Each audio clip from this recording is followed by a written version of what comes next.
Salut, je m'appelle Claire et ici je mélange ma passion pour la lecture et le féminisme, la politique en général, l'histoire et bien d'autres choses. Parce que tout est lié, tout est politique et c'est ça qui me passionne. Au lieu de suivre une ligne droite toute tracée, je te propose plutôt à chaque fois de suivre un filament différent du mycélium. Donc c'est parti pour l'épisode du jour. Salut! Dans le dernier épisode, on a parlé de confort, mais aussi de l'importance de mettre du sens dans tout ce qu'on fait. Je rappelais aussi qu'il ne faut pas confondre confort et abondance, confort et bonheur, et on pourrait aussi ajouter qu'il ne faut pas confondre confort et paresse. Et pour ça, je voulais reparler de travail, de salaire à vie, et plus spécifiquement d'un argument contre le salaire à vie que j'ai résumé en « sinon », c'est-à-dire si on n'est pas obligé pour survivre, plus personne ne travaillera. En tant que représentante non officielle de la guilde des workaholics et fière de l'être, c'est une affirmation qui a tendance à me faire grincer des sourcils. On voit bien ici l'articulation entre nos deux épisodes, entre deux arguments bidons. Vous avez beaucoup de confort, arrêtez de vous plaindre, celui qu'on a vu la dernière fois, et l'objection « mais sinon plus personne ne travaillera », ce sont deux beaux épouvantails. À quoi on pourrait répondre plusieurs choses. Déjà, on pourrait avoir un vrai confort tout en travaillant sainement, notamment en décidant de notre travail et de notre repos. Et aussi, les classes dominantes ont intérêt à nous maintenir dans un confort relatif tant qu'en échange on accepte de travailler selon leurs règles. Ce qui au passage leur permet de continuer d'accumuler des richesses et du pouvoir politique et par là renforcer leur capacité à décider du travail, parce que ce n'est jamais vraiment une affaire de fric. On l'avait vu dans l'épisode 34, l'argent c'est rarement le fond du problème. C'est quelque chose que j'avais commencé à évoquer il y a un moment maintenant dans l'épisode 12, et j'ai eu envie d'en remettre une couche, déjà parce qu'entre-temps j'ai glané plein d'autres réponses sur cette objection spécifique, aussi parce que je trouve que ça peut, et même ça doit, amener une réflexion super intéressante sur notre rapport au travail et ce qu'on considère comme du travail. Et enfin, parce que depuis, j'ai lu un super bouquin dont il faut vraiment qu'on se parle. Alors vite fait pour commencer, 2 mots sur le salaire à vie, au cas où t'aies pas écouté l'épisode précédent ou qu'il soit plus très frais dans ta tête. C'est vraiment une discussion qui devient urgente vu qu'il parle encore d'augmenter le temps de travail. Et il faut bien comprendre qu'actuellement, peut-être que l'idée de salaire à vie peut paraître un peu extrême, mais qu'on n'est pas dans un monde qui kiffe le juste milieu. On n'est pas dans un choix entre le salaire à vie et en alternative le capitalisme qui nous propose de bosser un peu mais pas trop. Non. Le délire actuel de la Silicon Valley, qui va vite arriver chez nous sans doute, c'est le 9-9-6, c'est-à-dire bosser de 9h à 21h du lundi au samedi. Une bien belle idée de génie qui viendrait de la culture des grosses entreprises de la tech chinoise, et on compte tellement de morts prématurées dues à l'épuisement au travail que ça porte un nom en Chine, le Guolaosi.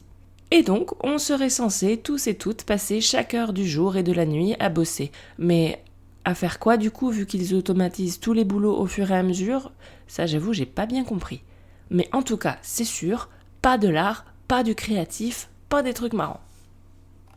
À ce monde austère, rigide, technosolutionniste, de tièdes propositions de juste milieu mal inspirées, mais en tout cas, si on pouvait rien changer, moi ça m'arrange, ça ne suffira pas. Parce que les choses, elles vont changer. Le changement, c'est la seule constante. La question, c'est comment elles vont changer. Et donc c'est là que c'est justement l'intérêt de proposer un monde qui met en place les conditions pour créer, inventer, travailler l'art certes, mais pas seulement, mais aussi sortir de la simple survie. L'idée du salaire à vie est donc un projet de l'économiste et sociologue Bernard Friot qui propose déjà une sortie du capitalisme en attachant le salaire non pas à un poste, un emploi, mais à une personne. Un salaire qu'on toucherait de 18 ans à la mort, un peu comme la retraite, mais toute la vie finalement. Et on voit déjà un premier écueil à notre argument épouvantail de « personne ne travaillera avec votre truc ». Hors pathologie ou cas particulier, les retraités qui le peuvent n'arrêtent pas de travailler. La retraite, c'est le moment où on va arrêter de bosser pour les autres, où on va bosser pour soi, à son rythme, qu'on fasse son jardin, du bénévolat, qu'on s'occupe de ses petits-enfants, il y aurait sans doute plein d'autres exemples, peu importe. Mais les retraités font des choses. L'idée du salaire à vie, c'est donc pas d'arrêter de bosser, mais c'est d'être à la retraite. Nuance. c'est d'arrêter de craindre perpétuellement pour sa survie, ce qui nous oblige à accepter tout et n'importe quoi, enchaîner des heures pas possibles pour gagner un salaire, comme c'est déjà le cas non seulement pour les retraités, mais aussi pour les fonctionnaires actuellement normalement invirables. La logique, c'est aussi que si t'es plus obligé de bosser pour survivre, tous les boulots qui ne servent qu'à ramener un salaire mais n'ont aucune utilité sociale vont disparaître à la minute. Et quand on parle d'utilité sociale, ça peut être que sans ce métier, notre monde devient invivable, ou que ce soit que ça t'éclate de le faire, peu importe, tant que ça t'est utile, c'est valable. Si on en croit David Graeber, par exemple, tout le capitalisme financier, que ce soit les banques, les assurances, l'immobilier, etc., pchit, ça disparaîtrait très rapidement si on n'était pas bien payé pour le faire. Cette idée permet d'arrêter cette confusion aussi entre travail et emploi. Parce que qu'est-ce que tu fais pendant ton temps libre ? Souvent, tu travailles aussi. Parce que contrairement à un raccourci bien trop facile, le travail, ce n'est pas la rémunération. Et la rémunération n'est pas forcément proportionnelle à l'intensité du travail. Et contrairement à une idée tenace, l'étymologie du mot travail, ce n'est pas la torture non plus. Plusieurs hypothèses coexistent pour l'étymologie, mais une explication souvent avancée rapproche l'étymologie du mot travail à celle de travel, voyage, en anglais. Le début du mot serait tiré du préfixe trans, qui indique une dimension de passage, de transition, et la racine val, qu'on entend par exemple dans dévaler ou dans balade, va traduire un déplacement, un changement d'état. Donc l'étymologie de travailler pourrait être franchir un obstacle. Ce qui véhicule une idée d'effort, mais on l'avait vu la dernière fois, l'effort ce n'est pas forcément négatif, mais pas une idée de torture. Et donc, en dehors du boulot-boulot, on pourrait parler des hobbyistes, c'est-à-dire des amateurs et amatrices qui cultivent leur passion, la partagent. Rien que le podcast que tu es en train d'écouter, si c'était vrai que les gens ne foutent rien si on les paye pas, tu serais pas en train de l'écouter. On pourrait aussi parler des gens qui reprennent des études ou apprennent en autodidacte, peu importe le sujet, mais on va aussi tenir sa maison, s'occuper de ses enfants, de ses parents, de son jardin, de ses animaux, de son voisinage, que sais-je, le bénévolat et compagnie. On fait plein de choses quand on n'est pas payé pour le faire.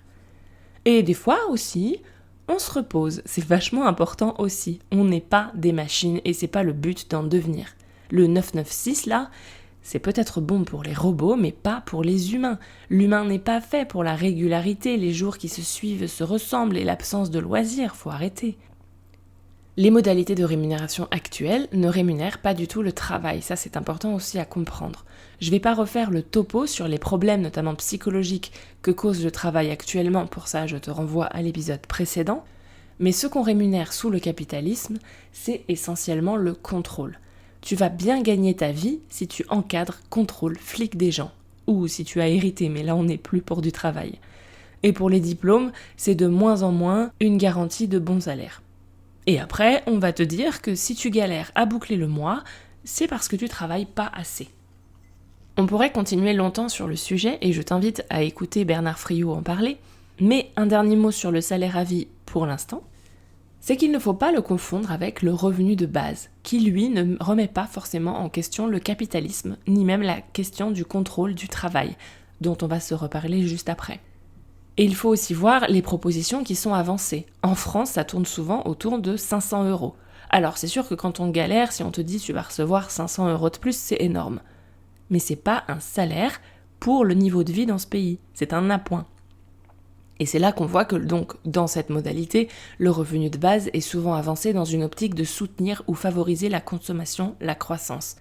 C'est souvent plus une rustine du capitalisme qu'une vraie solution. C'est pas non plus forcément optimal dans ce contexte de surproduction et tout. Ce sont vraiment deux projets de société différents, même si à première vue, ça peut paraître un peu la même chose. Et c'est là qu'on en arrive au roman que j'ai absolument envie de te recommander en cette fin d'année, Utopia de Camille Le Boulanger. C'est un roman de science-fiction qui imagine un monde dans lequel on a appliqué les principes du salaire à vie et de l'abolition de la propriété, parce que l'un ne va pas sans l'autre, même si on va se limiter pour aujourd'hui, parce que si on commence à parler de propriété, on ne va pas s'en sortir. Donc, le roman nous propose de réfléchir à quoi ça peut ressembler un monde où on a un salaire à vie, un monde où plus personne n'est obligé de travailler pour sa survie, et donc où personne ne possède rien ni personne. Donc, plus personne ne bosse. Eh bien non, au contraire. Travail, travail, travail. Les personnages n'ont que ce mot-là à la bouche. Et moi j'ai trouvé ça trop bien. On va l'illustrer avec une très belle citation donc d'Utopia. L'amour, répétait Pontus, c'est du travail. Et nous répondions, le travail, c'est de l'amour. Toutes les manières par lesquelles nous modifions le milieu matériel et nous-mêmes étaient du travail.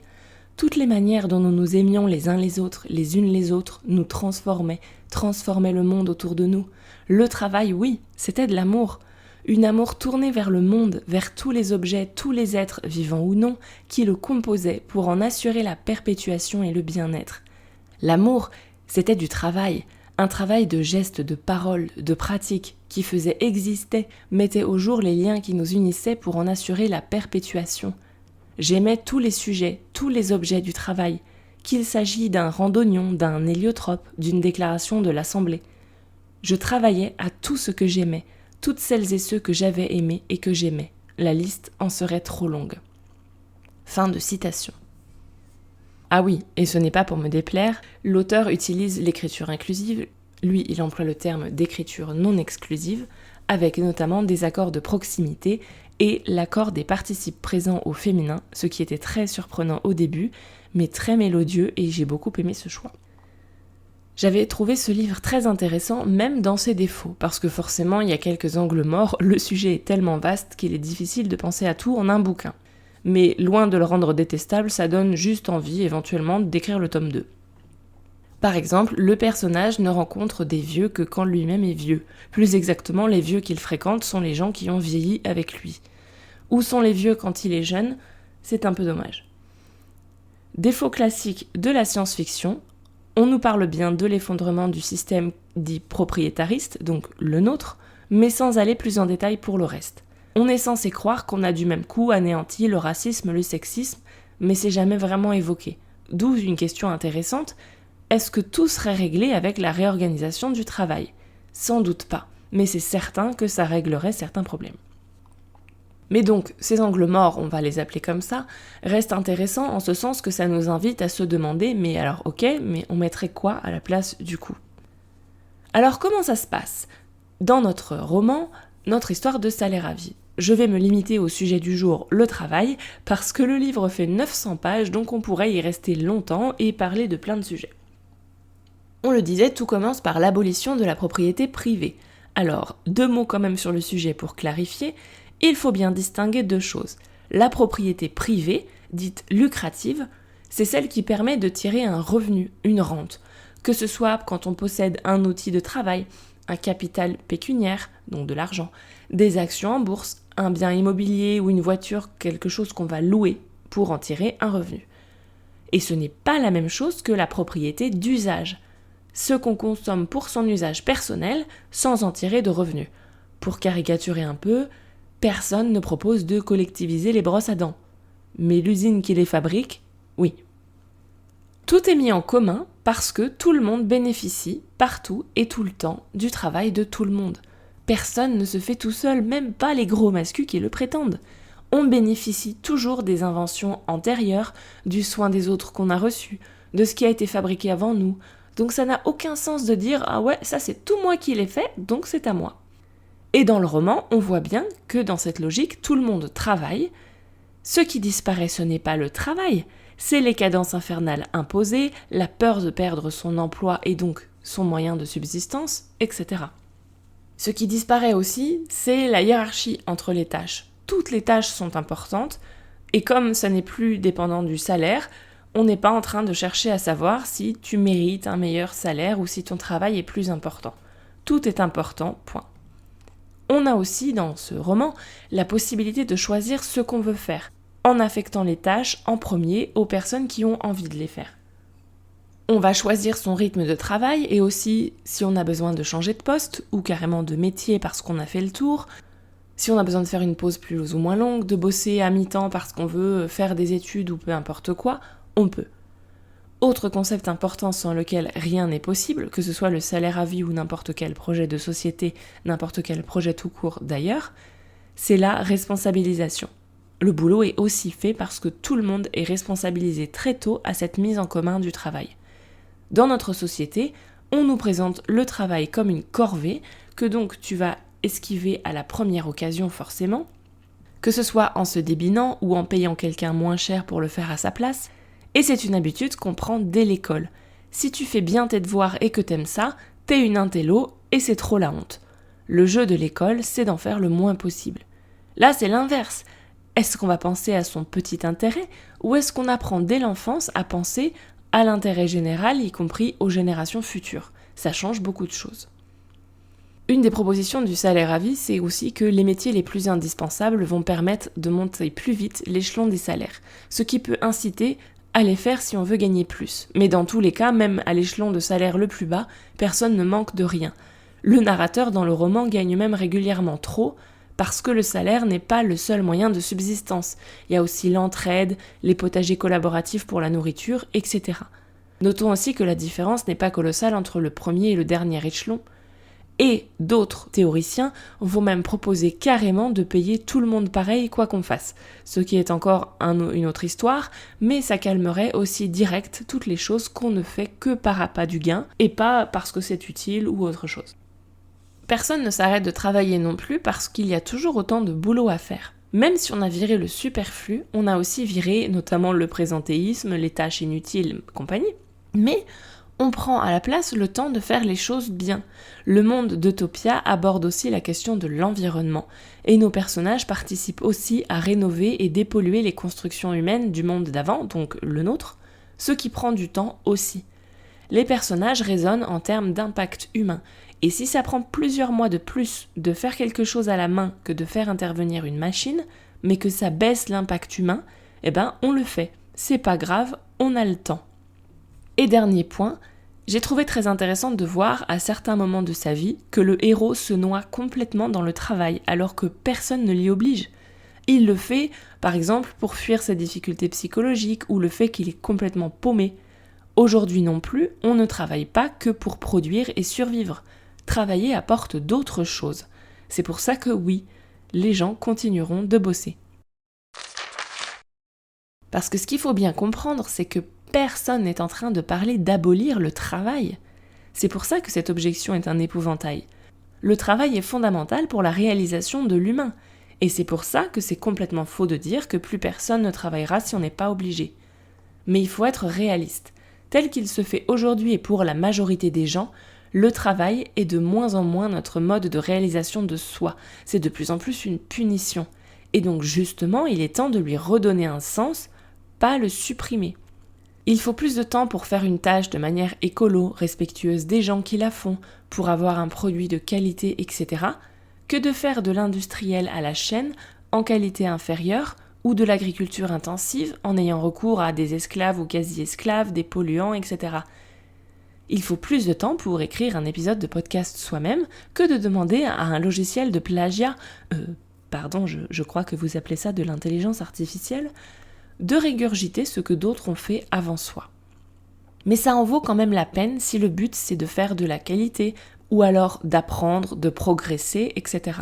Ou de vivre tout simplement, et pas que survivre. Donc maintenant qu'on a dit tout ça, on va se poser la question, et alors, même si plus personne ne bosse, pourquoi c'est grave ? Alors oui, ce serait très très très très grave, mais pas pour nous en fait. Il faut bien comprendre que ce n'est pas l'argent, mais le contrôle du travail qui confère son pouvoir à la bourgeoisie, donc la classe dominante. Je vais laisser Nicolas Framont l'expliquer à notre place. Je cite un extrait de son livre Parasite. Nombre de grandes fortunes régnant encore sur notre vie économique et politique se sont constituées au XIXe siècle, après la Révolution française, et alors qu'une doctrine libérale s'installait dans le pays. L'aristocratie n'était plus propriétaire de la France et du monde, la bourgeoisie connaissait son heure de gloire en mettant au travail toute une partie de la population dans des centres urbains en expansion constante. Non sans résistance, si la bourgeoisie avait pu compter sur les petits artisans, ouvriers et paysans pour mener sa révolution, cette alliance de classes n'a duré en France que jusqu'en 1848. En juin de cette année, la classe bourgeoise, désormais débarrassée de la monarchie, organisera la répression sanglante du mouvement ouvrier naissant, causant des milliers de morts et détruisant le rêve d'une république sociale. La bourgeoisie a prospéré de l'exploitation du travail des autres. C'est parce qu'elle dirige le travail et qu'elle en tire les fruits qu'elle augmente sa richesse et son pouvoir. Et c'est parce qu'elle est riche et qu'elle a du pouvoir qu'elle peut prétendre à la direction du travail. Après tout, le patron, c'est lui qui prend des risques, on ne le dit pas assez. Fin de citation. Et oui, la dernière phrase était mise entre guillemets par l'auteur. Donc, cette bourgeoisie, elle décide en ce moment qu'on doit bosser de plus en plus, au sens économique, le travail rémunéré et déclaré, le travail qu'on vend à quelqu'un d'autre. Même si on ne sait pas trop ce qu'on est censé faire, et en parallèle, elle va décider que l'IA c'est trop bien, et que les jeunes ne vont pas pouvoir se former parce qu'on les remplace par des robots, on doit faire augmenter le coût de la vie et stagner les salaires. On a tellement de confort actuellement qu'en France, on est le seul pays d'Europe où on travaille plus tout en s'appauvrissant. Mais allez, continuez à dire que le problème, c'est que les gens sont paresseux et ne travaillent pas assez et de mon temps et gna gna gna. Les maths ne mathent pas. Le but du travail, rémunéré et déclaré toujours, c'est pas juste de produire des choses ou de permettre aux gens de gagner leur vie, c'est aussi de nous occuper et de nous fatiguer. Parce que l'oisiveté des pauvres, il n'y a rien de plus terrifiant. On y reviendra. Et c'est pour ces raisons que l'augmentation de la productivité, qui se fait avec le progrès technique, ne doit pas faire diminuer le temps de travail social, alors qu'on pourrait carrément. Ce qui va nous donner, entre autres, les bullshit jobs dont on parlait dans l'épisode 40, les RSA conditionnels à du temps de travail et compagnie. On oppose souvent, notamment dans les médias possédés par qui pas par les syndicalistes, on oppose souvent aux grèves le droit au travail. Sous-entendu, les grèves c'est une aberration parce que ça empêche les honnêtes gens de travailler. Mais en fait, les grévistes sont rarement, voire jamais, contre le travail. Les revendications vont porter sur la qualité du travail, la qualité de vie, la rémunération. On va protester contre des fermetures d'usines, etc. Mais personne ne demande sérieusement à ne rien glander. Cette fausse dichotomie grève ou travail, c'est aussi une instrumentalisation des propriétaires, des conservateurs, etc. Pour maintenir tout le monde dans un état de servitude. L'éloge du travail qui ici, dans ce cas, serait mis en péril par ces vilains grévistes, c'est pas sincère, c'est un paravent pour cacher la défense d'intérêts privés. La grève, fondamentalement, n'existe pas contre le travail, c'est tout le contraire. Par contre, elle est contre la bourgeoisie. La grève est aussi là pour rappeler la vraie valeur du travail, pour rappeler que non, ce ne sont pas les patrons qui créent la valeur et le travail, mais bien les ouvriers qui enrichissent le patron. C'est pour ça que les patrons ne font jamais grève. Ceux qui font grève, ce sont les gens qui ont un travail vraiment utile et que du coup, si tu t'arrêtes, ça se voit vite. La bourgeoisie actuellement contrôle le travail et c'est ça le nœud du problème. Sinon plus personne ne travaillera, c'est une fausse peur qui en cache une vraie.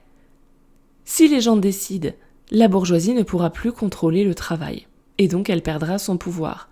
Alors, j'ai envie de dire, c'est bien dommage pour eux, mais on s'en fout, non ? Cette question du contrôle du travail, on pourrait aussi l'associer à l'idéologie managériale qui règne actuellement sur le travail. C'est-à-dire la multiplication des tableurs Excel, des couches de managers, le fait qu'il y a des applis et du contrôle partout. Je me souviens quand j'étais ado, mon père ne supportait pas qu'on dise « je gère ». Et évidemment, baignant en plein dedans, je voyais pas le problème. Après tout, c'est un mot comme un autre, qu'est-ce qu'il me raconte ? Mais mon père, lui, il a grandi avant les années 1970. Et maintenant, je comprends mieux pourquoi ça l'énervait autant. Il avait plus de recul pour voir l'évolution des mentalités, voir comment nous, on nous avait conditionnés très jeunes à accepter cette gestion permanente, jusque dans notre vocabulaire, partout, tout le temps. Mais on n'est pas censé être des gestionnaires à temps plein. Et cette gestion, cette volonté de tout contrôler, surveiller tout le monde, etc., ça montre qu'on ne nous fait pas confiance pour bien faire les choses par nous-mêmes dans notre propre intérêt. C'est un gros signe d'infantilisation. On n'est plus à l'école et on n'est plus des gamins. Un jour, j'ai été choquée de voir un client à l'aise me mettre une note après un projet de traduction. Et c'était une excellente note, là n'est pas la question. Mais je me suis quand même barré fissa en courant. Parce que, qu'est-ce qui vient, je suis plus à l'école. Et aussi, il avait oublié la case pour que moi, je lui mette une note. C'est marrant ça lui était pas venu à l'idée. Les notes, c'est quand on est à l'école. Et encore, on pourrait en discuter. Mais quand on travaille, il faut arrêter. Le « si c'est pas obligé, moi je fais rien », c'est vraiment un comportement de gamin irresponsable. Moi, s'il n'y a pas contrôle, je révise pas. Alors, oui, d'accord, ça va bien 5 minutes quand on a une classe d'ados en rébellion, ça fait partie du package. Mais là, on est en train de parler d'adultes. Les adultes, ça fait tout le temps des trucs pas obligés, soit parce que ça nous plaît, soit parce qu'on voit que c'est dans notre intérêt, ou parce que c'est pour le bien d'une personne à laquelle on tient. Ça serait bien qu'on arrête de s'auto-infantiliser ou de se laisser faire, ou de trouver ça normal. Autre raison pour laquelle ça serait vraiment très très très très grave de changer notre rapport au travail, mais grave pour qui en fait ? C'est le consumérisme, c'est-à-dire le fait de tirer son statut social, son mode de vie, de sa capacité à consommer. C'est un des sujets évoqués par David Graeber dans Bullshit Jobs, et voici entre autres ce qu'il en dit. La souffrance dans les bullshit jobs, donc ces boulots qu'on fait, qu'on se sent obligé de faire, mais dont on voit vraiment pas trop à quoi ils servent, c'est le prix à payer pour avoir mérité le droit de consommer. Et on va privilégier le consumérisme aux dépens du temps libre. Le travail à temps plein tel qu'il est fait actuellement ne laisse pas de place pour les vrais plaisirs, pour avoir une vie tout simplement. Donc il ne va nous rester que des plaisirs consuméristes.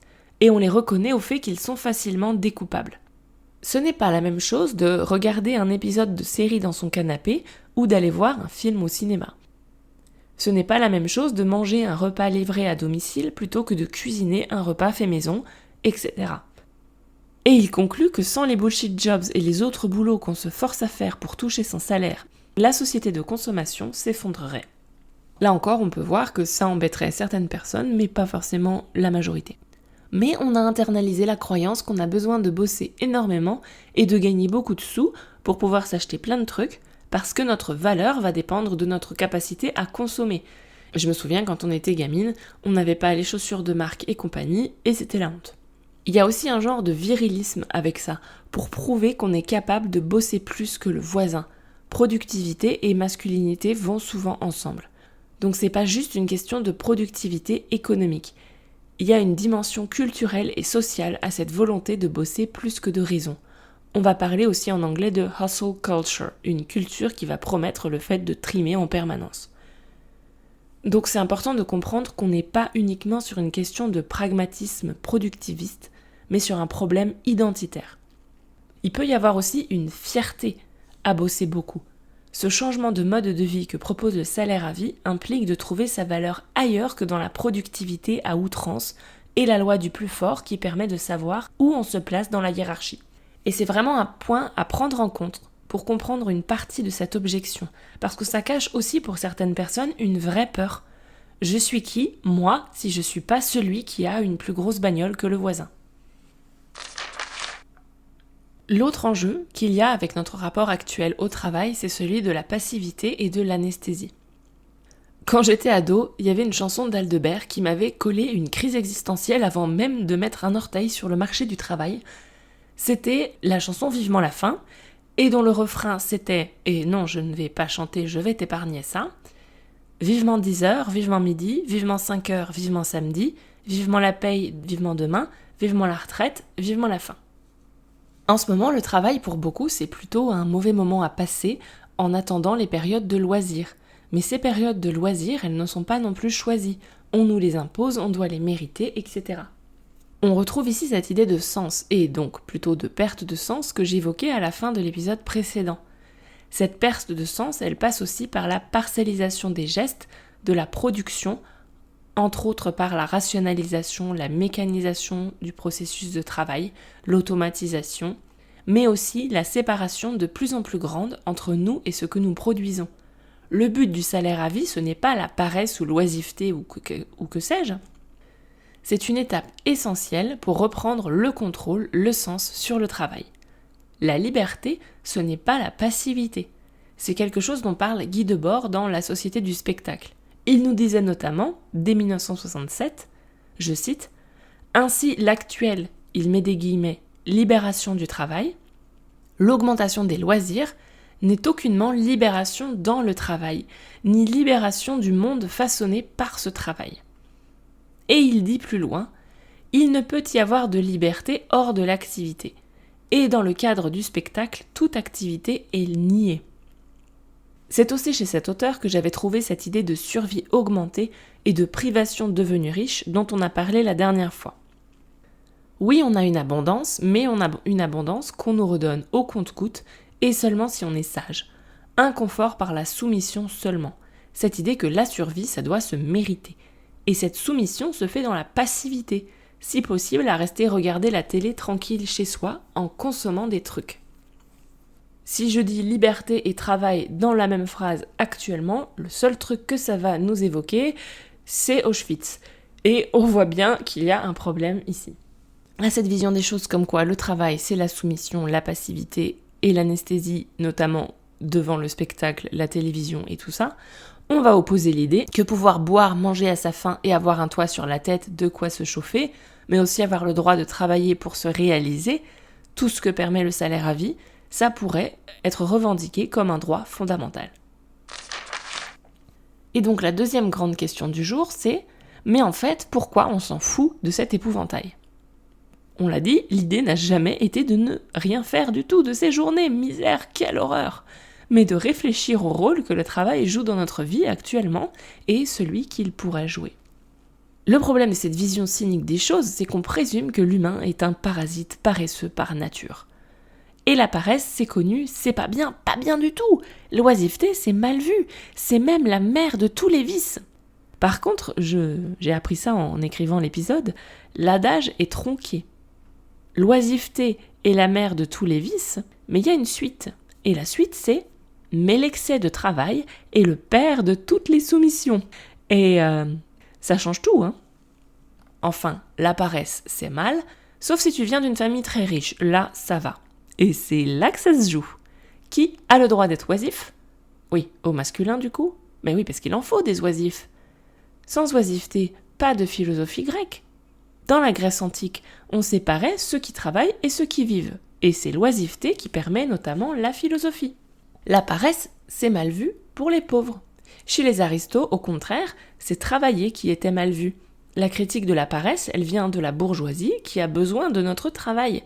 Et avant elle, on avait l'Église qui encourageait ceux qui s'échinent à travailler en leur donnant une fierté dans le travail, en diabolisant la paresse, ce qui permet toujours au même de s'en mettre plein les fouilles à l'arrivée. La paresse, ce n'est pas forcément la passivité, c'est aussi se laisser le temps de cultiver la réflexion, nos imaginaires, plein de choses. Ça dépend, il y a de tout. Pareil, l'art, c'est de l'inutile, c'est ce qu'on fait quand la survie est assurée, et donc ça nécessite de l'oisiveté. École, dans son étymologie, ça vient du grec skolé, qui signifie le loisir, le repos, la cessation des fatigues physiques, et par extension le moment propice à l'activité de l'esprit, à la lecture, aux arts, à l'étude. C'était un droit qui était jadis réservé à quelques-uns. Donc cette peur de voir les autres bosser moins, ou pire, avoir le luxe suprême d'arrêter de bosser de temps en temps, c'est aussi une demande de revenir à cette époque où tout le monde se saignait aux quatre veines pour qu'une poignée de privilégiés puisse philosopher à temps plein. Est-ce que les gens qui avancent cet argument auraient dit à Socrate et compagnie « Oh bah, si tout le monde faisait comme vous, plus personne ne travaillerait ?» Je sais pas. Aussi, souvent, ce qu'on appelle actuellement de la paresse, c'est du repos, en fait. Parce que forcément, quand on coupe tout le repos et qu'on le culpabilise, après on a des soi-disant épidémies de burn-out. C'est pas bizarre et c'est pas de la fragilité. On pourrait dire la même chose pour ces flemmardes qui veulent des arrêts menstruels, des arrêts maladie en cas de grippe ou autre maladie. Se reposer en période de règles quand on est malade, c'est normal en fait, je dirais même que ça fait partie du taf. Actuellement, même l'inactivité n'est pas vraiment choisie et elle est soumise à l'activité productrice. Tu ne décides pas de quand tu bosses ou quand tu dors, quand tu prends tes vacances, etc. On le voit dans Utopia, le narrateur peut avoir des périodes de boulot extrêmement intenses et après ne rien glander pendant 3 ans à d'autres moments parce que ça lui convient. Et si tout le monde fait ça, à la fin ça se lisse et on s'y retrouve. On voit bien aussi que la productivité, ce n'est pas le seul rôle du travail. Quand tu n'es pas épuisé et que tu bosses à ton rythme, tu vas être plus efficace et tu en feras plus en moins de temps. Mais ça, on s'en fout en fait. On l'a déjà dit, l'enjeu, ce n'est pas vraiment le temps de travail productif, mais le temps de travail social. On veut pas de l'efficacité ou de la productivité, même si on prétend le contraire. On veut du contrôle, on veut des gens qui passent leur temps au boulot. Pendant ce temps-là, au moins, on les tient à l'œil. Donc je résume, les gens n'aiment pas rester sans rien faire. Et les workaholics, les accros au boulot, compenseront largement les quelques authentiques feignasses. Parce que oui, il y en aura toujours et on s'en remettra. Donc c'est un faux problème. Par contre, l'argument des feignasses est surtout un argument en faveur de plus de contrôle et de surveillance, de coercition. Donc collectivement, on n'y gagne vraiment pas au change. À cette injonction de contrôle, on peut opposer cette idée de confiance. Faire confiance en des adultes pour se comporter comme tels. Alors c'est sûr qu'au début, peut-être que ça va être un peu chaotique, quand on n'a pas l'habitude, forcément. Mais il faudrait pas non plus prétendre que le système actuel fonctionne bien. Les parasites ne sont pas ceux qu'on croit. Je vais pas avoir le temps de développer ça ici, mais je te recommande la lecture de Parasites de Nicolas Framont, si tu veux creuser. L'autre chose importante à rappeler, c'est que le travail, ça ne sert pas qu'à gagner de l'argent, ça a une valeur sociale. Tu fais quoi dans la vie ? C'est souvent la première question qu'on te pose quand tu rencontres une nouvelle personne. Et quand on fait plusieurs choses, ça devient compliqué de répondre. Ça montre bien que le travail a un enjeu au-delà de la simple survie matérielle.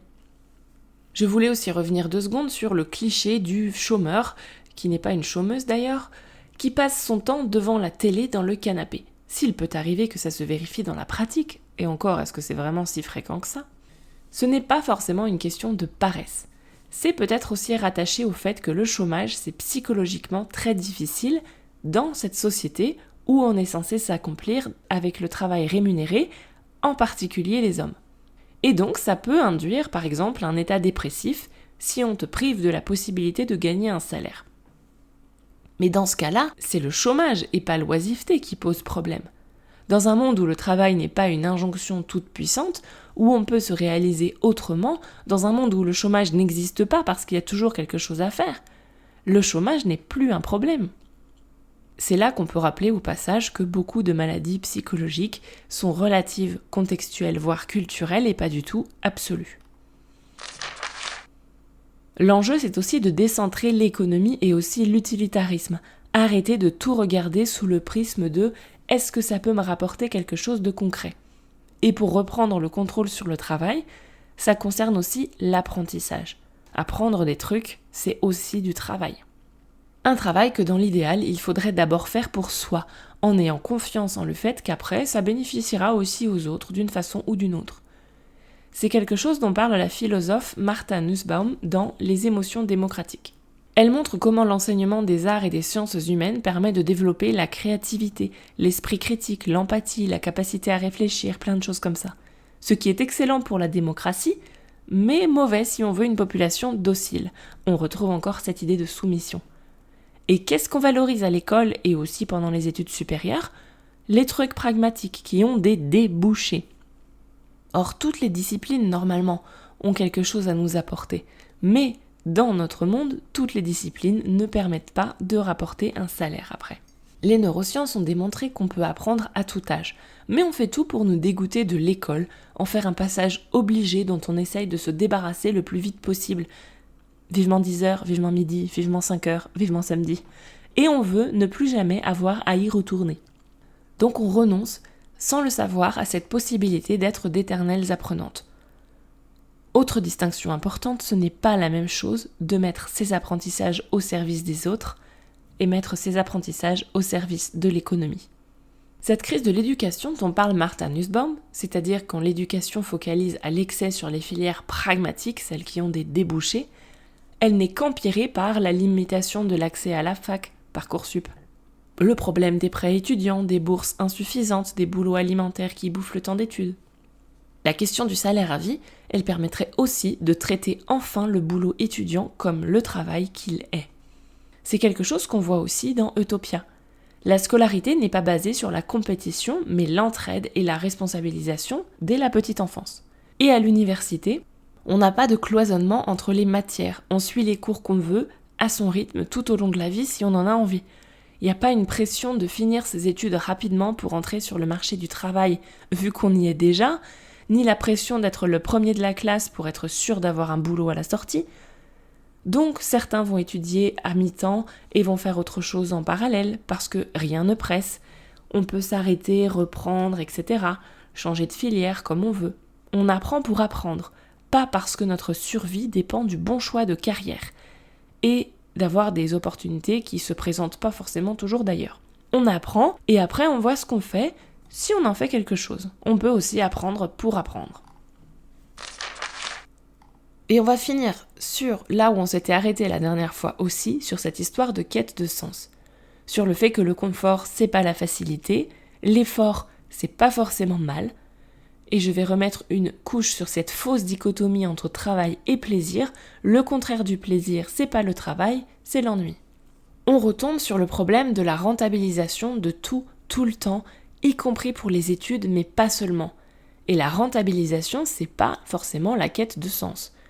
Tout doit être utile, monétisable, instagrammable, convertissable en une compétence LinkedIn, surtout efficace et productif. Mais faire des choses qui servent à rien, ou en tout cas qui ne servent pas à avoir un salaire, qu'on fait juste parce que ça nous plaît ou parce que ça nous détend, mal si possible, c'est essentiel pour l'équilibre, pour nourrir son monde intérieur. Il y a aussi des choses qu'on fait volontiers pour aider ou faire plaisir à quelqu'un, mais pour lesquelles on ne penserait pas à se faire payer. L'argument « sinon plus personne ne travaillera », ça peut aussi se dire « ouais mais c'est sûr, moi si je suis pas obligée de bosser, je regarderai la télé toute la journée ». Pour répondre à ça, on pourrait faire un parallèle avec un argument qui est donné pour l'alimentation intuitive. Ce serait comme de dire « l'alimentation intuitive, ça marche pas parce que si je pouvais toujours manger tout ce que je veux comme je veux, je boufferais des pizzas tous les jours ». Mais en fait, ça n'est vrai que si on part d'un état de dérégulation émotionnelle, coupé de nos ressentis, etc. Ce qui, dans un monde aussi émotionnellement violent que le nôtre, dans le monde du travail actuel, c'est vraiment pas étonnant et je le remets pas en question.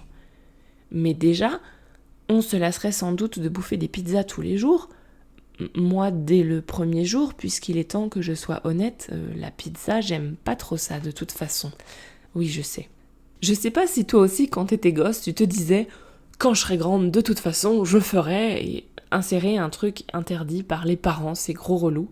Et en fait, aujourd'hui, tu te rends compte que t'es devenue ta mère, tu le fais toujours pas parce que finalement, elle avait raison. On peut se dire des fois que si on était libre, on ferait ça, et une fois qu'on a le nez dedans, on se rend compte qu'on se trompait. Pour rester sur notre exemple de l'alimentation intuitive, dans un monde où on a accès à des ingrédients de qualité ou des personnes qui adorent cuisiner des bonnes choses pour les autres, au bout d'un moment, tu varierais aussi, et tu mangerais des pizzas de temps en temps pour te faire plaisir. C'est pareil pour le travail.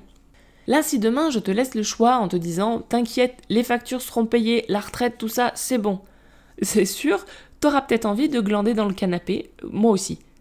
Mais c'est normal, on est crevé par des rythmes pas du tout adaptés, pour certaines, on n'a pas pris de vraies vacances en 10 ans, alors prendre du repos à la première occasion, c'est normal. Mais c'est comme nos pizzas de tout à l'heure, ça ne durerait qu'un temps. Une fois qu'on serait bien reposé, si on avait une autre réalité, avec un système de travail plus sain, pas là pour détruire les gens, on peut totalement faire des choses difficiles, même parfois désagréables, volontairement, parce que l'objectif final en vaut la peine. On peut totalement se porter volontaire pour faire des choses pour le bien de la communauté, un peu comme le bénévolat aujourd'hui. Lorsqu'on n'est pas épuisé, qu'on mène une vie digne, qu'on a le temps de nourrir ses passions, nouer des relations, si on a vraiment les moyens et le temps de se connecter à ce qu'on veut vraiment, on n'a pas de raison de rester devant la télé toute la journée et tous les jours de l'année. On ne parle pas ici d'un comportement ponctuel qui serait tout à fait normal. Les gens qui passent leur temps libre devant la télévision, ce sont généralement des gens qui manquent de temps, de moyens d'explorer leur vrai centre d'intérêt, des gens complètement épuisés ou mentalement, émotionnellement anesthésiés par un boulot aliénant. C'est pas un trait de caractère figé, c'est lié aux circonstances. Et comme d'habitude, tout est lié. En changeant un paramètre, on va changer plein de choses. Pour conclure, je voulais finir avec le boss final de l'objection. Oui, mais les tâches ingrates, ça c'est sûr que plus personne n'en voudra. Alors il y a 2 réponses à ça. La première, on en avait déjà parlé la dernière fois. On a l'idée de confort qui passe par le fait de payer d'autres pour faire, que ce soit vider les poubelles, nettoyer les rues, etc. Et en général, on va pas les payer super bien, on va dévaloriser ce travail. Et tout ça, ça paraît confortable, mais ça nous déresponsabilise. On pourrait envisager à la place de faire à tour de rôle, en tout cas pour les personnes aptes à le faire. C'est le modèle qu'on trouve dans Utopia. Tout le monde fait à tour de rôle les tâches qui bénéficient à tout le monde, notamment les tâches d'entretien. Un jour, un train d'approvisionnement est bloqué par la neige, toute la ville se relaye pour transporter les nourritures en lieu sûr, par exemple. Et d'ailleurs, dans le roman, c'est la même chose pour les tâches politiques, mais c'est un autre vaste sujet. Et la deuxième réponse à cette objection, et là on tombe sur un enjeu féministe de base, les tâches ingrates actuellement, elles sont déjà faites gratuitement en dehors de tout contrat de travail. C'est tout l'histoire de la double journée des mères. C'est fait, sans aucune reconnaissance. C'est du déjà là, comme dirait Bernard Friot. D'ailleurs, quand on dit « les gens passeront leur temps dans le canapé », c'est très masculin comme réponse, parce que même si t'as pas d'emploi, il reste toujours à faire tout le travail de soins des enfants, des parents, le ménage, les courses, la cuisine, etc. pour vivre chez soi. Penser sa vie comme juste ce qu'on fait au taf, c'est glaçant, mais c'est très révélateur des personnes qui ont ces discours. Et comme on le disait dans l'épisode sur l'entraide, tout ça n'est pas forcément d'une confondante naïveté. Rester parasite en prenant sans donner, dans un monde où la mise en commun est la norme et la règle du jeu. Mais c'est se condamner très très très vite à une mort sociale. Là, c'est sûr, dans notre culture qui promeut la loi du plus fort, le fait de chercher son petit gain personnel partout et profiter des autres dès qu'on peut, c'est ce qui se passe. Mais c'est pas une fatalité, c'est un choix social. Bref, j'espère vous avoir convaincu que c'est comme pour ceux qui défendent les milliardaires alors qu'ils n'en feront jamais partie. Si vous aviez cette peur que plus personne ne travaille, arrêtez de scier votre branche, d'avoir peur, parce que c'est pas vraiment vous qui serez pénalisé si on fait les choses autrement. Et je vous dis à la prochaine fois.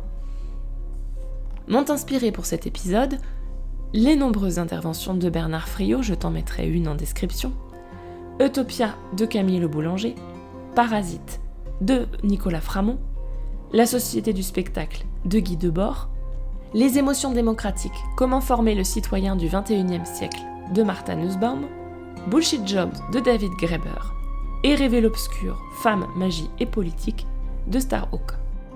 Voilà pour le filament du jour. Si tu as des questions, des suggestions ou envie de papoter, on peut discuter sur Instagram ou par email.